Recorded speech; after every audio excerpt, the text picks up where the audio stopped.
మీరాబాయి, భక్త రామదాసు లాంటి భక్తులు దేవుడితో నేరుగా మాట్లాడేవారు అని మనం చదివాం. మరి అది నిజమా? అంటే మనిషిలో సంఘర్షణ లేదా ఒత్తిడి ఎక్కువైనప్పుడు, అది అలవాటుగా మారినప్పుడు ఆ ఒత్తిడి పోవడానికి లేదా తగ్గడానికి కొంతమంది తమలో తాము మాట్లాడుకుంటారు.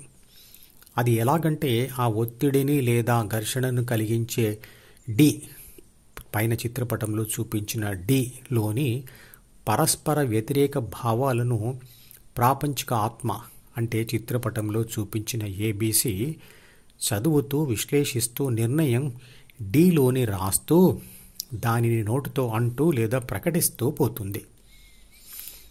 అలాంటి మనిషి తనను తానే ఒక ప్రశ్న అడుగుతాడు, దానికి తానే ఒక జవాబు చెప్పుకుంటాడు. ఇదంతా లోపలే జరుగుతుంది.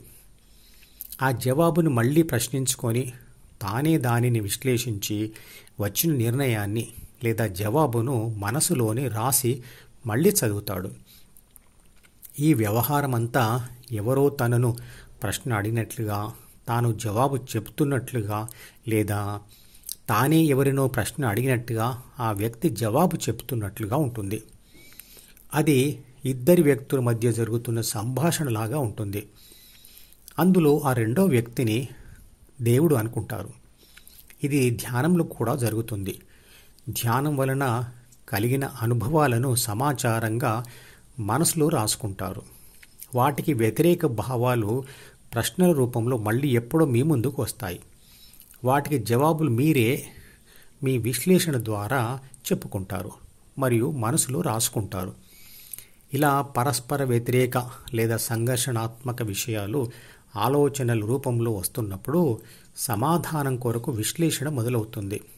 అలా నిర్ణయాత్మక జవాబు కొరకు వెతుకుతున్నప్పుడు మీ జ్ఞానంలో నుండే ఏదో ఒక సమాధానం దొరుకుతుంది. ఆ విశ్లేషణాత్మక సమాధానాన్ని మీరు మనసులో రాస్తారు. దానిని మీరు అంటూ రాస్తూ ఉంటారు. దానిని మీరే వింటారు. ధ్యానంలో మీకు కలిగిన అనుభవాలను లేదా తోచిన వాటిని విశ్లేషిస్తున్నప్పుడు ఆ విశ్లేషణ తర్వాత ఏర్పడే నిర్ణయాలను మీరే చదువుతూ ఉంటారు.